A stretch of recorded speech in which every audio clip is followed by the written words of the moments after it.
Hey, what's up, everybody? My three prong is out there, and I'm gonna jump in and go for some dinner. I have my GoPro in my right hand, and I'm gonna put that down first. And I really didn't think I was gonna be able to dive today because yesterday, up north, up by Kona side, uh, the waves were picking up.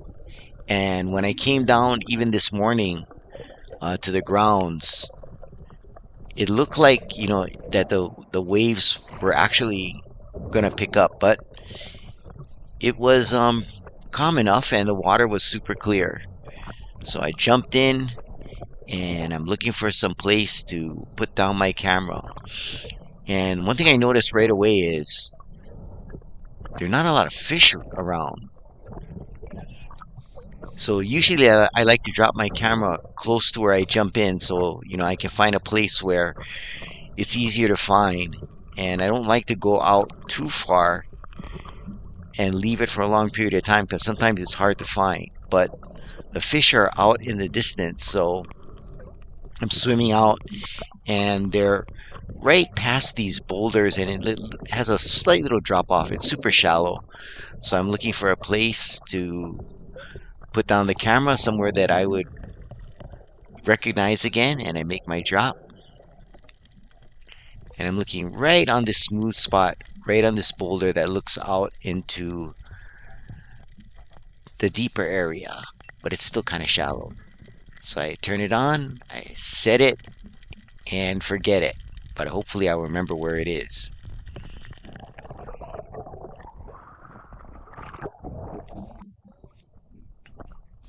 So I'm gonna try to stay close to the camera. So I'm right up against the shoreline, and I'm gonna make my first drop. And I was a little bit worried today because I hurt my knee training, and my that was my left knee, and my right ankle hasn't fully recovered for the time I twisted it a while back. It is getting better, but it was kind of bothering me. So I'm looking under here, kind of nothing. There's some raccoon butterflies, and check this out. So there's this king Kole that comes out, and I was kind of lining up on it, but he kind of stays on his side. I've never seen that before. So I'm just tracking it, relaxing, and I kind of move up so maybe I can shoot down on it, but he's just like on his side, so he doesn't give me a good shot.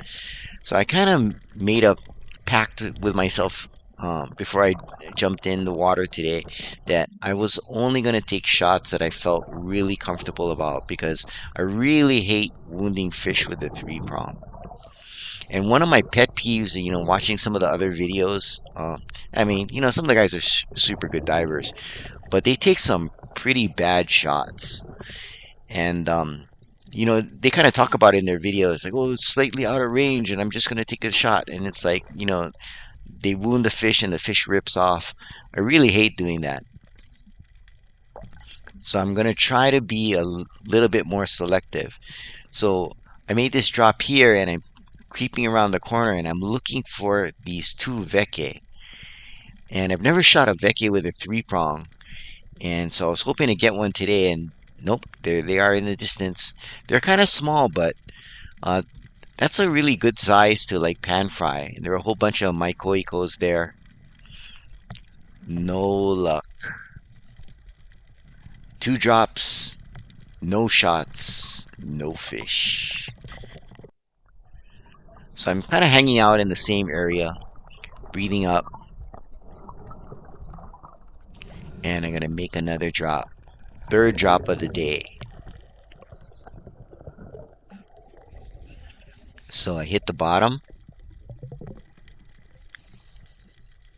and you can hear the bubbles when I level out. And trying to keep my fins down, and I'm moving only with my left hand, and I see some nice Kole in the distance. So I'm crawling over, closing the distance, and there's a big one there. So I line up on it, a little too aggressive there. He stays there, take a shot, and I got him. Pretty good shot. Hit the stomach though, but it went right through. Nice holding shot. And he's a nice big Kole. So one shot, one fish, and I won for the kui, or stringer. So I'm going to take out my knife and brain it, and then cut the gills and bleed it out.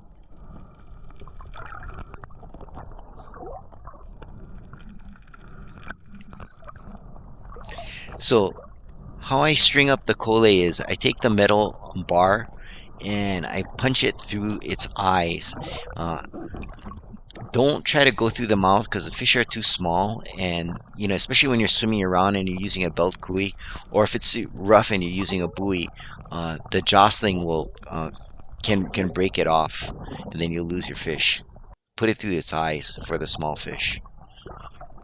So I have one, and I'm going to try to get one more.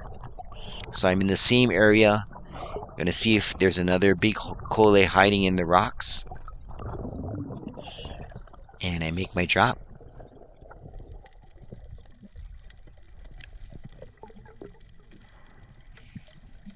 And I hit the bottom and there's nothing. I can't see anything. There's a couple of yellow tangs, Hinalea. Looking in the cracks, see if there's a king Kole or a Kole, nothing. So I'm right up against the shoreline, so I decided to look up.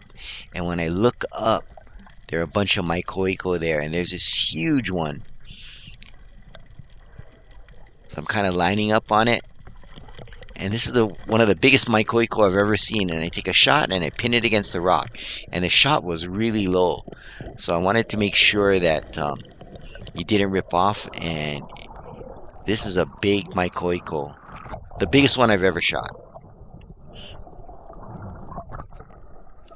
So I want to make sure I don't lose it. So I'm swimming away from the rocks. And I'm going to brain it.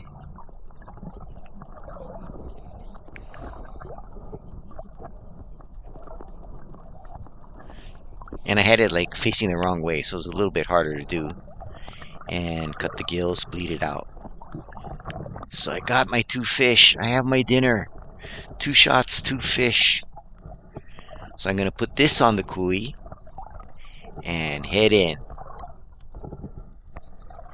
I haven't been in the water for very long, actually.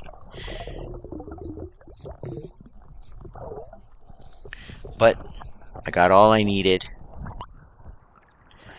Now it's time to go find my GoPro.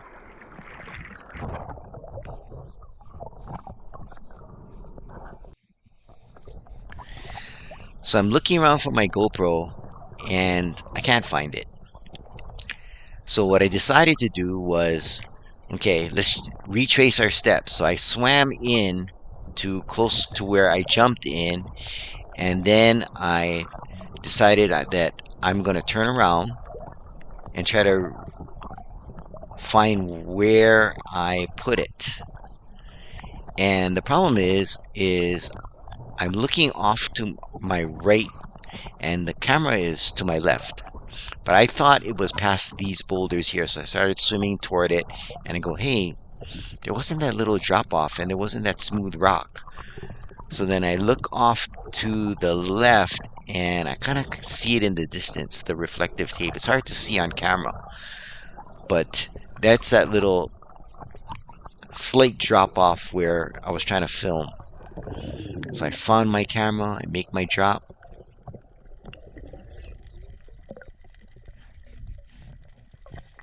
And pick it up. And it's time to head in. I mean, there was one time, I think it was last year. I don't know if I made a video on it, but I could not find my camera. It took like, I must have been swimming around for over half an hour trying to find it.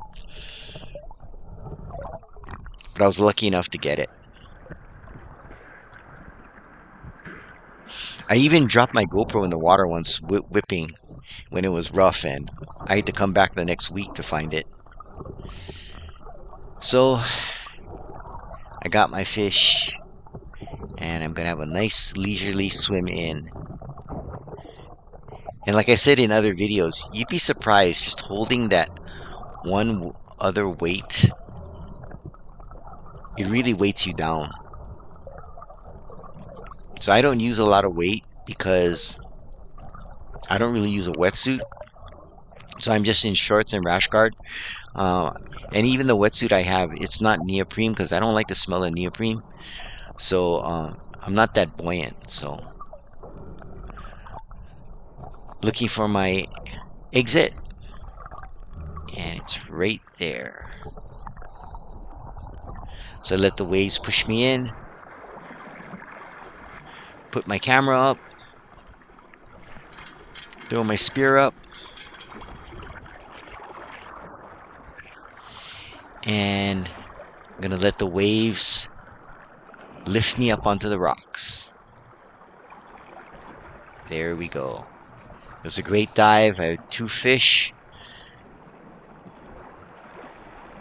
And it's time to head on home and make some dinner. So we're at home. We're going to cook up on the grill.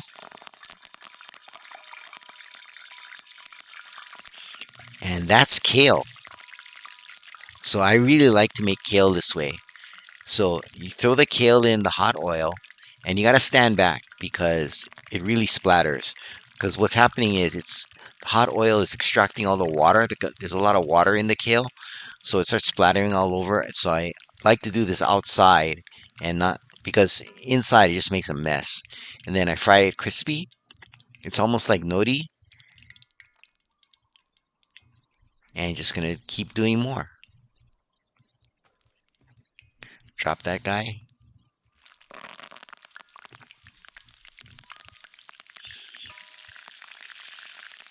So what's really interesting about frying up kale, it's for some reason, oh, drop that one.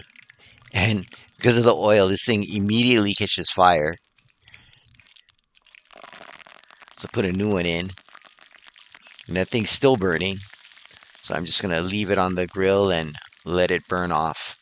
But anyway, so one thing about the kale is sometimes they fry up green, and sometimes they fry up brown, and I can't tell why.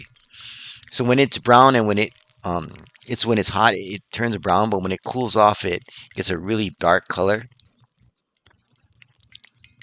But then it really looks like nori or seaweed, dried seaweed. But I like it with the green color. So one thing I should have done there is wipe off more of the oil. So I'm going to throw the Maikoiko in, and you can see how big it is. That's a monster Maikoiko. So anyway, back to the kale. So what I'm going to do next time I keep forgetting to do it. It's like really dry it off and then coat it with a light coating of salt. So it'll be just like a potato chip. You can see the flames from the kale burning in the back.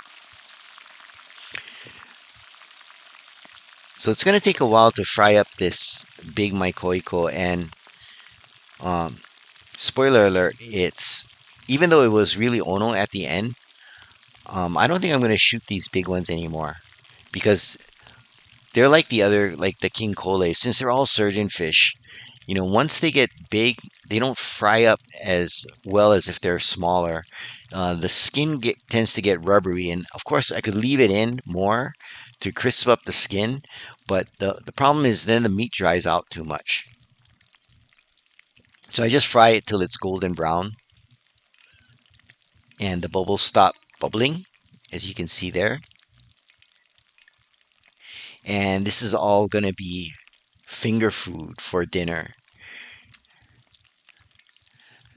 So it's almost ready.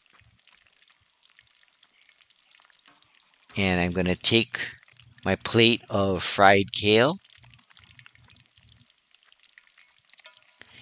and put the Maikoiko on it. Let the oil drip off. So you can see some are lighter green and some are darker green. And there it is.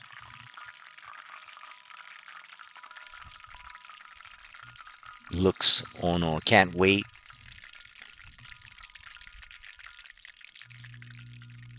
So here's the final plating. I made some kimchi sushi with the fried maikoiko on a bed of fried kale.